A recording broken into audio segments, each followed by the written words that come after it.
ব্যবসা করতে পুঁজি লাগে না, সাহস লাগে, পরিকল্পনা লাগে এবং কমিটমেন্ট দিলে রক্ষা করতে হয়। মানে ইমেজটা ভেরি ইম্পর্টেন্ট। ইমেজটাই আমরা মনে করি কি টাকা নাই বলে ব্যবসা হচ্ছে না। টাকা লাগবে অনেক পরে, লাগবে টাকা, আমি অস্বীকার করছি না। শুরুতে টাকা লাগে না। শুরুতে আপনাকে সিদ্ধান্ত নিতে হবে আমি কোন পণ্য নিয়ে ব্যবসা করব, মানুষের কোন সমস্যার সমাধান করব, এটা প্রথম টার্গেট।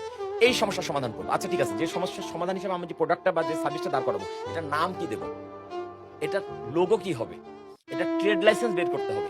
এই কাজগুলো করতে সর্বোচ্চ 5,000 টাকা লাগে।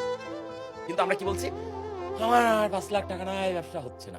5 লাখ টাকা লাগবে এই ধাপগুলো পেট হওয়ার পরে। তো যতক্ষণে তোমার 5 লাখ টাকা লাগবে তার আগে তোমাকে ঠিক করতে হবে তোমার পণ্য কি, তোমার পণ্যের নাম কি হবে, ব্র্যান্ড নেম কি হবে, তোমার পণ্যের জন্য একটা ট্রেড লাইসেন্স লাগবে। ঢাকা শহরে যদি 3,000 টাকা লাগে সিটি কর্পোরেশন ট্রেড লাইসেন্স বের করতে, মফস্বলে লাগে 300 টাকা। ঠিক আছে, তা তোমার ঢাকাতে এসে ট্রেড লাইসেন্স করতে হবে। তুমি শুরুতে তোমার এলাকা থেকে ট্রেড লাইসেন্স করাও, দেশের আইন মানো, আবার তুমি বাজেট সীমিত রাখো। আমি বোঝানোর জন্য বলছি, ব্যাংক অ্যাকাউন্ট খুলতে হবে। তুমি তোমার শহরে ব্যাংকে খোলা, এখন তো সব অনলাইন ব্যাংকিং। ঢাকা শহরে অ্যাকাউন্ট খুলতে হবে এমন ধরনের কথা নাই। ঠিক আছে, আমি যেটা বলতে চাচ্ছি, ব্যবসা করতে পুঁজি লাগবে, পুঁজি মানে টাকা লাগবে অনেক পরে, আগে অনেকগুলো ধাপ আছে। এই ধাপগুলো করতে বেশি টাকা বা বেশি কিছু লাগে না, সঠিক পরিকল্পনা লাগে, সাহস লাগে। আর কেউ যদি সঠিক পরিকল্পনা নেই, এই ধাপগুলো পার হতে পারে, টাকা অটোমেটিক চলে আসবে।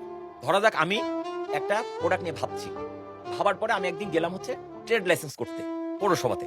আপনি সেখানে গেলেন, এই রাজীব ভাই এখানে কি করেন? বললাম স্যার আমি একটা মানে ইয়ে করতে এসেছি, আমার ট্রেড কিসের, এই প্রোডাক্ট নিয়ে কাজ করবো। আচ্ছা গেল।